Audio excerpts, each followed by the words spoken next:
नमस्कार दोस्तों, स्वागत है आपका आपके अपने YouTube channel fortune flow with Saranyu में। दोस्तों, अगर अभी तक आपने अपने इस चैनल को सब्सक्राइब नहीं किया है तो प्लीज़ सब्सक्राइब करके बेल आइकॉन को हिट कर लें, जिससे हमारी कोई भी वीडियोस आपसे कभी मिस ना हो।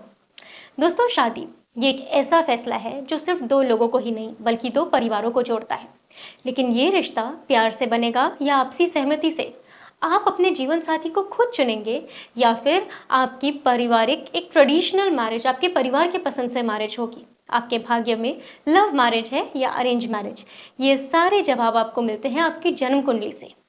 दोस्तों, सबसे पहले क्या समझना जरूरी है कि शादी यानी विवाह को हम हमेशा सेवेंथ हाउस यानी सप्तम भाव से देखते हैं, क्योंकि ये हमारी लाइफ के पार्टनरशिप्स का भाव है। तो दोस्तों, इस वीडियो में बहुत डिटेल में बात करी जाएगी कि किस तरह स्टेप बाय स्टेप चेक किया जाता है कि लव मैरिज है या अरेंज मैरिज। तो वीडियो को एंड तक जरूर देखें।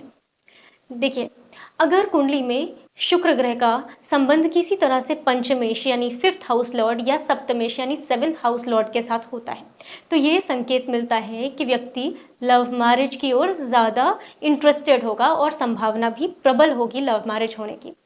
पंचम भाव और सप्तम भाव, इनका अगर आपस में संबंध बन जाता है, आप समझिए उदाहरण से कि अगर पंचमेश और सप्तमेश एक दूसरे के भाव में बैठ जाते हैं, एक्सचेंज हो जाता है, तो फिर कहा जा सकता है कि लव मैरिज का बहुत स्ट्रॉन्ग योग बनता है ऐसे में। अब अगर इसमें राहु का इन्वॉल्वमेंट हो जाए, ये वो एलिमेंट है जो फॉरेन को शो करता है। ऐसे में इंसान अपने कल्चर से दूर, अपनी कम्युनिटी से अलग इस तरह की मैरिजेस में जाना ज़्यादा प्रेफर करते हैं, क्योंकि इसी तरीके से हम इंटरकास्ट मैरिज को भी देख सकते हैं, क्योंकि राहु जो है वो एक अनकन्वेंशनल प्लैनेट है और उनको वैसे भी कहा गया है कि वो एक आउटसाइडर हैं, तो वो उस तरीके के एलिमेंट को रिप्रेजेंट करते हैं। अब अगर शुक्र लग्न यानी फर्स्ट हाउस, पंचम भाव, सप्तम भाव या एकादश भाव में हो और पीड़ित हो, तो आप देखेंगे कि प्रेम विवाह के संकेत तो मिलते हैं, लेकिन कहीं ना कहीं वो मैरिज बहुत अच्छी नहीं टिक पाती, यानी उतनी स्ट्रांगली नहीं होती। लव मैरिज होती है लेकिन मैरिज के बाद में लड़ाई झगड़े होते हैं। अब अगर बात करें उन योगों की जो अरेंज मैरिज का संकेत देते हैं, तो यदि सप्तम भाव और उसका स्वामी बलवान हो लेकिन पंचम भाव से किसी तरह से कोई संबंध ना बन रहा हो, तो विवाह पारंपरिक यानी ट्रेडिशनल तरीके से परिवार के द्वारा चुने गए व्यक्ति के साथ होता है। अब अगर सप्तमेश के साथ बृहस्पति बैठ गए यानी जुपिटर बैठ गए, तो भी देखा गया है कि व्यक्ति ट्रेडिशनल तरीके से मैरिज करता है। लेकिन हाँ, एक होती है कि लव मैरिज भी है लेकिन फैमिली की स्वीकृति यानी एक्सेप्टेंस के साथ में।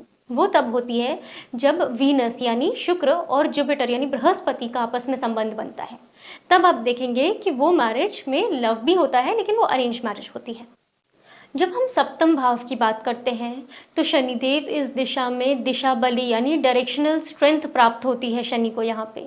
तो अगर सैटर्न सेवेंथ हाउस में है या फिर सप्तमेश के साथ में कंजंक्शन में स्थित है, युति में है, तो फिर प्रेम भाव या फिर कह सकते हैं कि जो लव रिलेशनशिप है वो डेवलप होता है, लेकिन ट्रेडिशनल तरीके से। जो इंसान होता है वो पारंपरिक तरीके से विवाह करता है और मैरिज में थोड़ा सा डिले यानी लेट मैरिज भी देखी गई है जब सैटर्न का कनेक्शन सेवेंथ हाउस से बनता है।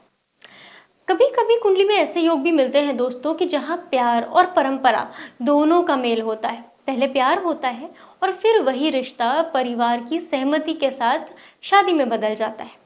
ये तब होता है जब पंचम भाव और सप्तम भाव दोनों सक्रिय हैं और वहीं बृहस्पति या शनिदेव इस तरह के ग्रह भी अहम भूमिका निभा रहे हों, चाहे वो अपनी दृष्टि से या फिर वो स्वयं पंचम या सप्तम भाव में बैठे हों। यदि पंचम और सप्तम भाव के स्वामी केंद्र में बैठे हैं और शुक्र या बृहस्पति के साथ में है और राहु का हल्का सा प्रभाव है लेकिन कोई बाधा नहीं है, तो प्रेम और परिवार दोनों एक साथ बैलेंस में मैरिज होती है। ये भी बहुत अच्छा योग देखा गया है मैरिज के लिए। अब कुछ उपायों की बात कर लें कि आपको ऐसा दिख रहा है कि किसी तरीके की कोई प्रॉब्लम आ रही है मैरिज में, अड़चने आ रही हैं, तो शुक्रवार के दिन सफ़ेद फूल से माँ लक्ष्मी की पूजा करें, चांदी की एक अंगूठी में ओपल धारण करें और ओम लक्ष्मी नारायण नमः इस मंत्र का 108 बार जाप करें। अब अगर अरेंज मैरिज है और उसमें देरी हो रही है तो क्या करना है? आपको गुरुवार के दिन केले के पेड़ की पूजा करनी है और एक हल्दी की गांठ को अपनी जेब में रखना है और ओम ब्रंग बृहस्पतये नमः इस मंत्र का जाप करना है। ध्यान रखें कि आपको गुरुवार के दिन अवश्य करना है। तो दोस्तों, आपके जीवन साथी आपके भाग्य से मिलेगा, आपके चुनाव से मिलेगा, लव मैरिज है या अरेंज मैरिज है, ये सब कुछ कुंडली बताती है। लेकिन याद रखिए कि योग अपनी जगह है, पर समय और आपका कर्म भी उतना ही महत्वपूर्ण है। अगर आप जानना चाहते हैं दोस्तों कि आपकी कुंडली में कौन सा विवाह है, प्रेम विवाह है या अरेंज मैरिज है या लव मैरिज है, और कब मैरिज के योग बन रहे हैं, तो आप चैनल पे दिए डिस्क्रिप्शन से जान सकते हैं प्राइवेट कंसल्टेशन के थ्रू कि आपकी लाइफ में किस तरह की मैरिज है और वो कब होगी और आपका लाइफ पार्टनर कैसा होगा। वीडियो पसंद आई हो तो इसे अपने फ्रेंड्स और फैमिली के साथ ज़रूर से शेयर करें। चैनल को सब्सक्राइब करके बेल आइकॉन को हिट कर लें ताकि कोई भी वीडियोस आपसे मिस ना हो। मिलते हैं अगले वीडियो में, तब तक अपना ख्याल रखें। जय श्री राम।